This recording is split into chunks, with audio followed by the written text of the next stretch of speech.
Hi, I'm Jean and welcome to my 5 minutes and under how-to video on structural integrity. Now, structural integrity, there are two main points you have to look at. One is this corner block that carries all the weight, and two is how much it can carry. If you look at the max load divided by the mass, you get the number. For example, wooden blocks 24 divided by 4 is 6. 1, 2, 3, 4, 5, 6. As soon as you go over that limit, it causes it to cave in. Now, there's different blocks with different strength in this game, and since you always worry about the corner block, for example metal trussing.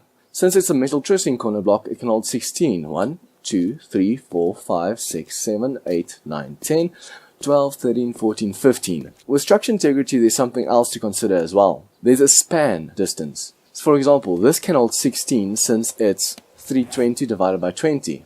Only problem being, as soon as I place the 16th block, it starts to cave. The reason being, the span distance is 15. To get past this, you can do this. 14, 15, and instead of doing the 16th block, you place it elsewhere. So it doesn't go over the span distance and doesn't go over the weight, so it stays up. If I were to place one more block here, it would cave due to the weight limit. Now, like I said, the corner block makes all the difference. So over here, the corner block and the span blocks must be the same block to span that distance. For example, since this is metal trussing and this is metal trussing, it can go that distance. But over here, if the block that spans is weaker than the corner block takes on that strength.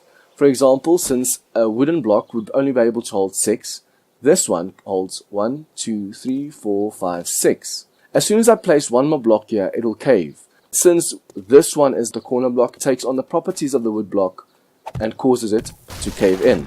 With spanning blocks, two strongest blocks are metal trussing blocks with 1000 HP and steel blocks with 10,000 HP. Now obviously, if you are looking at walls, you use the steel, and then if you don't want it to be steel metal trussing, you can use the steel block here and then span with metal trussing. Remember, blocks of the same strength can span the same distance, so it's not like this that will cave since both of them can hold 16.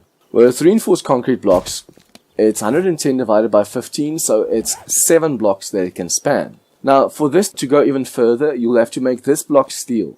But remember, if the steel block holds a weaker block, it takes on the strength of the weaker block. So if you want to stretch as far as possible, you'll have to make all of these steel to be like this over here, with all of them being metal trussing. With wood blocks, you can, like I said, you can span, this corner block can span 6. 1, 2, 3, 4, 5, 6. Now this 1, 2, 3, 4, 5, 6 is held up by this block. Ideally, you'd not want to do this. Even with a metal trussing block, you can go 30 blocks in between, not just the 12. The reason you do not want to do this, guys, is for a roof, this might be fine if you don't have anything else on it. But if a zombie bear, for example, spawns on, or you place any block or a forge, for example. If I place this forge, it collapses. The reason being, all items in this game have weight. The character as well, but I don't know why the character doesn't cave it. So, since it can hold 6 and hold 6, as soon as I place a block on top of that, it collapses. I'd recommend this over here. 1, 2, 3, and then 1, 2, 3. The reason I'm counting like this is, if there's a corner block holding it up, and there's a pillar, the block above the pillar acts as a corner block. So this corner block holds 1, 2, 3, and that corner block holds 1, 2, 3, meaning it can go 1, 2, 3, 4, 5, 6. Now the max weight has been reached on these two corners. So placing one more block makes it collapse. Obviously, if you have a whole wall going, then it acts like 3 corner blocks, so the structural integrity goes up.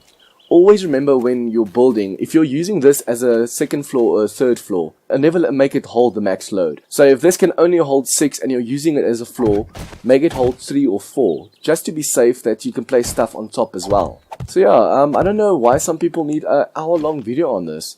As you can see, it's fairly simple. All you need to remember, corner block holds the weights, the strongest block holds more, but if a stronger block holds the weaker block, it takes on the properties of the weaker block. If you guys have questions about this, please leave your comments down below. If you like this video, please leave a like down below. And if you guys are new to this channel, please remember to subscribe for more of this content. See you guys next time.